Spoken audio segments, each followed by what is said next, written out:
출애굽기 23장 1절부터 19절까지 말씀입니다. 저 한 절, 여러분 한 절 교독하도록 합니다. 너는 거짓된 풍설을 퍼뜨리지 말며 악인과 연합하여 유증하는 증인이 되지 말며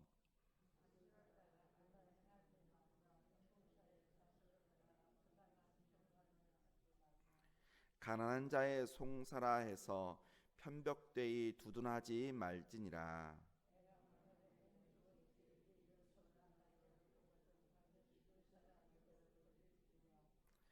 내가 만일 너를 미워하는 자의 나귀가 짐을 싣고 엎드러짐을 보거든 그것을 버려두지 말고 그것을 도와 그 짐을 부릴지니라.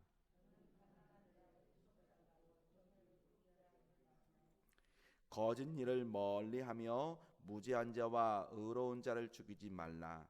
나는 악인을 의롭다 하지 아니하겠노라.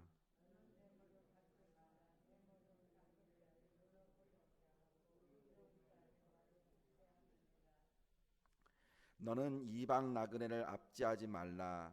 너희가 애굽 땅에서 나그네 되었은즉 나그네의 사정을 아느니라.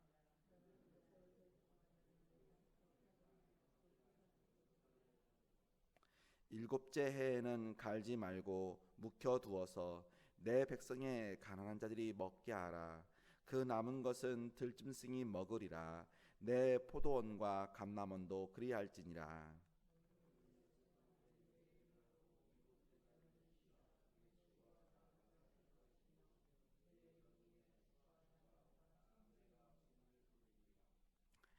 내가 내게 이른 모든 일을 삼가 지키고 다른 신들의 이름은 부르지도 말며 내 입에서 들리게도 하지 말지니라. 너는 무교병의 절기를 지키라. 내가 내게 명령한 대로 아비벌에 정한 때에 이래 동안 무교병을 먹을지니 이는 그 달에 내가 애굽에서 나왔음이라. 빈손으로 내 앞에 나오지 말지니라.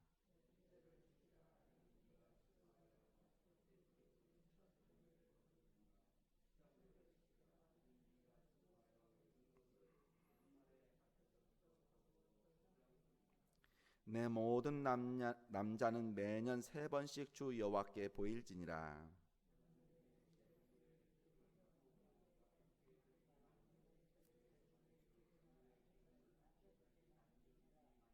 19절입니다. 내 토지에서 처음 거둔 열매 가장 좋은 것을 가져다가 너의 하나님 여호와의 전에 드릴지니라. 너는 염소 새끼를 그의 어미의 젖으로 삼지 말지니라. 아멘. 고대 근동 이 종교들을 살펴보면은요, 굉장히 화려한 그러한 제사들을 많이 지냅니다. 그 양 또한도 엄청납니다. 왜 그렇게 엄청난 화려함과 그 양의 그 제사를 잡는 그런 모습들이 굉장히 많았을까요?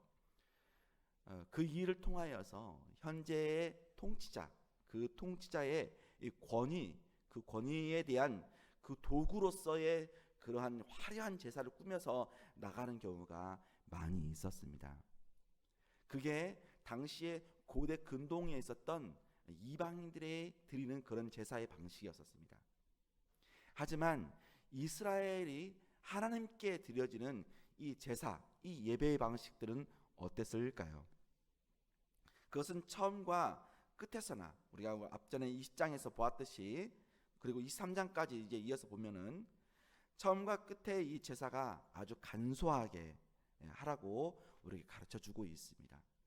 그리고 또한 절기에 대한 주문을 하고 있습니다. 근데 중요한 것은 형태도 중요할 수도 있겠지만 더 중요한 것은 그 이후에 그 삶에 대한 정의로운 삶을 백성들에게 요구하고 있는 것입니다. 다시 말씀드리면 신약에만 예배를 드릴 때의 그 시간만 중요한 것이 아니라 예배를 드리고 난 우리가 일상적인 그 삶 또한도 우리가 예배적인 삶을 생활해야 되는 것이 맞고요. 구약 시대에도 당연히 그들이 하나님께 이러한 번제나 소제나 화목제를 드리고 난 후에 거기에서 끝나는 것이 아니라 그리고 난 다음의 삶 또한도 이스라엘 백성들에게는 중요한 것입니다. 왜냐하면 그것이 이방인의 삶과의 구별한 점이고 그것이 바로 하나님의 백성으로서의 선민이라고 하는 사실을 나타내 보여주고 있기 때문인 것입니다. 그것은 외형적인 또한 화려한 그러한 곳에 있는 것이 아니라 하나님의 그 통치의 그 방식들이 어떠한 것인지를 나타내기 때문인 것입니다. 하나님은 바로 공의로우신 분이시며 정의로우신 분이 하나님 아버지이시다라고 하는 것입니다. 그것이 오늘 본문 말씀 속에 잘 나타나져 있는 것입니다. 그리고 그러므로 하나님의 백성이라면 반드시 이 땅에 살면서 우리의 삶 속에 정의로운 삶을 늘 실천하는 삶을 살아야 하는 것입니다. 그러면 정의로운 삶을 살기 위해서는 어떻게 해야 되냐? 우리가 정의로운 삶을 이렇게 굽어뜨리는, 망가뜨리는 그러한 것에 제일 앞에 있는 것이 무엇이냐면 우리의 이해관계예요. 우리가 서로 관계를 맺고 있는 가운데 이해관계가 정의로운 일을 할 때 가장 방해되는 일이 있을 수 있다라고 하는 것입니다. 우리가 서로 이해관계를 맺고 있는 것은 중요합니다. 꼭 필요합니다. 하지만 그것이 어떤 정의로운 길을 갈 때 그것이 들어와서 그것을 정의를 굽어뜨려서는 결코 안 되는 것입니다. 팔은 안으로 굽는다는 그런 속담처럼 사람은 대부분 자기와 친하고 가까운 사람의 편을 들게 마련입니다. 하지만 하나님의 백성은 자기의 이익이나 가까운 사람의 이익을 위해서 위증해서는 안 되는 것입니다. 우리가 증언을 할 때 소위 대세를 따라서 한다 또는 다수의 의견이다 이런 말도 있지 않습니까? 물론 민주주의는 다수의 원칙입니다. 하지만 다수가 반드시 옳은 것은 아닙니다. 다수가 잘못되는 경우가 있습니다. 그래서 다수의 의견 또 대세 여기에 우리의 삶에 있어서의 함정이 있다라고 하는 사실을 우리는 유념해야 하는 것입니다. 예를 들어서 동성애법을 다른 많은 국가들이 막 통과를 시키고 있는데 다수의 의견에 의해서 통과를 시킵니다. 하지만 그것은 전체를 보지 못하는 부분이고 그것은 인간의 죄악성을 보지 못하는 인간을 보지 못하는 그런 부분입니다. 결국 그것이 통과가 되면 결국 사회를 망가뜨리는 그러한 엄청난 죄를 범하고 있는 것이 될 수밖에 없는 것입니다. 그러므로 대세를 따르는 행위 또는 다수를 따르는 것 굉장히 조심해야 할 부분들인 것입니다. 또한 가난한 사람을 유한다고 두둔한다고 하면서 유증해서도 안 됩니다. 그러나 중요한 것은 우리가 이웃의 이 가축의 이 짐을 지고 가다가 넘어진 것을 보았다면 일으켜 주는 것이 마땅하다라고 하는 것입니다. 항상 우리는 이웃을 살펴보며 나가야 하는 것입니다. 우리 주님께서도 항상 선한 목자이시사 그 잃은 양을 건져내시기 위하여서 양의 문이 되어 주시고 또 양의 이름을 부르시고 그러지 않습니까? 또한 구약 성경에도 바로 여호와 하나님이 우리의 목자이시사 우리를 쉴만한 물가와 푸른 초장으로 인도하시지 않습니까? 하나님이 또한 예수 그리스도께서 그러한 삶을 살았다면 당연히 하나님을 믿고 또 예수를 믿는 그런 성도라면 우리 이웃이 잃어버린 것에 대해서 못 본 채 해서는 안 된다라고 하는 것입니다. 신명기서 22장에서 가서 보면은 나귀라도 의복이라도 또한 그 어떤 것이라도 이웃이 그 잃어버린 것이 있다면 못 본 채 하지 말라라고 분명히 말씀하고 있습니다. 더 나아가서 이스라엘 백성들은 원수들에게까지도 긍휼과 호의를 베풀 것을 분명히 말씀하고 있는 것입니다. 이처럼 내게 이로우냐 해로우냐 나와 친하냐 안 친하냐를 따지지 아니할 것이 아니라 이 일에 옳으냐 그르냐를 따라서 행동하는 것이 거룩하고 정의로운 삶인 것입니다. 그럼 목회자에게는 어떤 것일까요? 하나님의 말씀을 전하는 데 있어서 정말 옳게 전하나 바르게 전하냐 이것이 중요한 것이지 정말 많은 사람들이 복음 주권에 있는 많은 사람들이 인기와 또한 세상적인 그러한 것을 통하여서 이렇게 나아가는 것을 정말 그것이 정말 중요한 것일까? 그래서 목회자는 바로 옳음과 바름을 따라서 나아가는 것이 더 중요한 것입니다. 비록 사랑하는 성도 여러분이 이렇게 말씀을 듣는 데 있어서 약간은 힘들고 불편할 수 있습니다.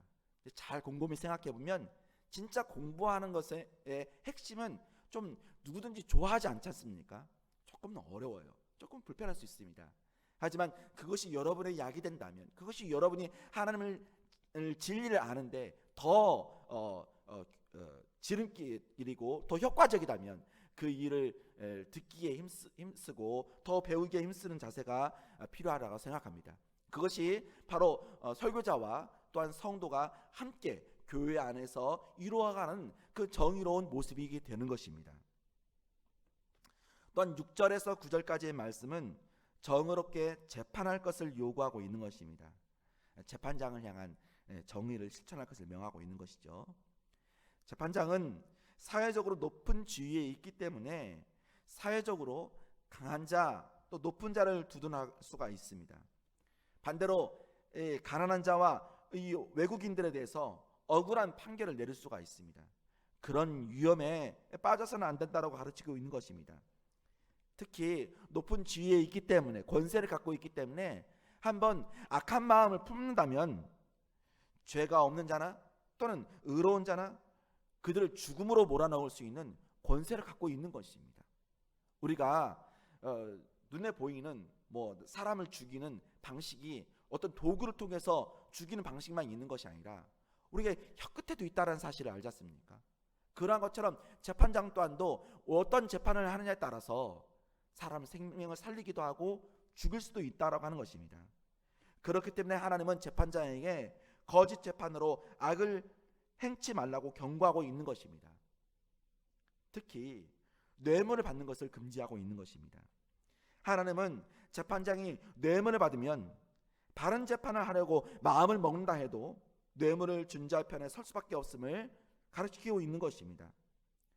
하나님이 불공정한 재판으로 억울한 피해자가 생기는 것을 극히 싫어하시기 때문에 하나님을 믿는 우리는 이 땅에서 사법의 정의를 위해서 기도해야 되고 매사에 공정하기 위해 힘써야 하는 것입니다.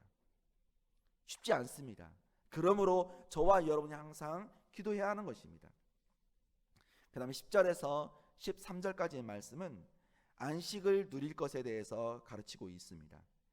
여러분 잘 알듯이 이스라엘은 안식일과 안식년을 반드시 지켜야 하는데 이것은 사회의 정의와 밀접하게 연관되어져 있습니다.